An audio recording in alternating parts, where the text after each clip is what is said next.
Donc on se retrouve pour la correction de l'exercice 34, page 302. J'imagine que cet exercice vous a pas causé beaucoup de soucis. Donc on vous parle d'un dé dont les faces sont numérotées de 1 à 12. Donc déjà l'univers qui vous était pas demandé, c'est-à-dire tous les résultats qu'on peut obtenir. Si on peut obtenir tous les chiffres, si sur le dé il y a tous les nombres de 1 à 12, ben, je peux obtenir tous les nombres de 1 à 12. Donc l'univers ici, ça vous était pas demandé, hein? Voilà, c'est ça, 10,12. Allez, par contre, on vous demandait de citer les éléments, toutes les issues qui constituent l'événement A, et A, c'est obtenir un numéro pair. Bon, obtenir un numéro pair, allons-y, 2, 4, 6, 8, 10, ici j'ai oublié 11, 10 et 12, voilà. Pour l'événement B, c'était obtenir un multiple de 3. Bon, 3, 6, 9 et 12. Ok, jusqu'à là, pas de difficulté. B bar. B bar, c'est tout ce qui n'est pas dans B. Donc, c'est-à-dire, c'est tous les issues ici qui ne sont pas multiples de 3. Il y a donc 1, 2, 3 c'est dans B, j'y touche pas.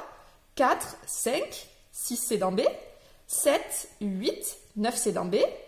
10, 11, puisque 12 est dans B. Très bien.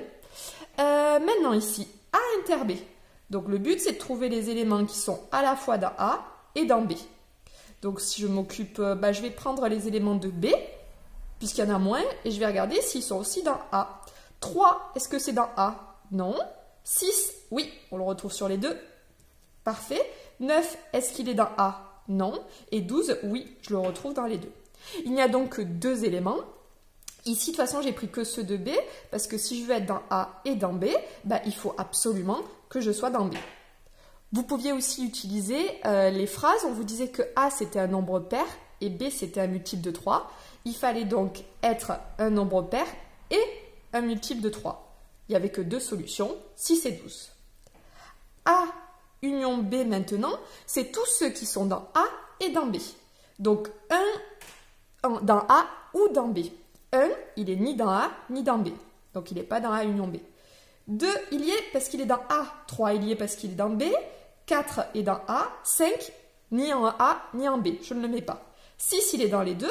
Donc, il est forcément dans l'un ou l'autre. 7, non. 8 est dans A. 9 est dans B.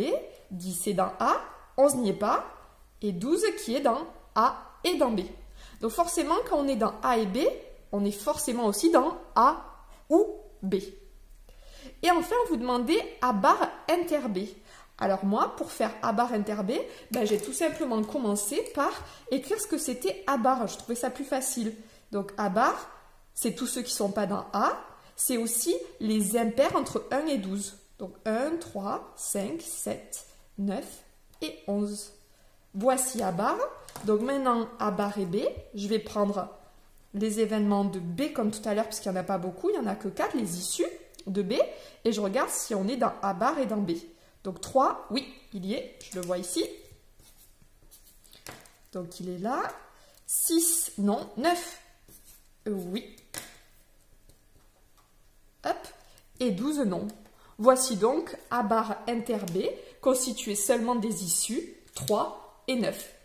Donc attention au vocabulaire, j'ai peut-être été un petit peu parfois maladroite. A et B, ce sont des événements.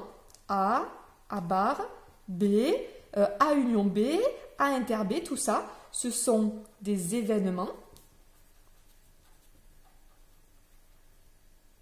Événements. Alors que 2, 3, 4, 6, 12, etc., ce sont des issues. Voilà, attention au vocabulaire. Bon courage à vous!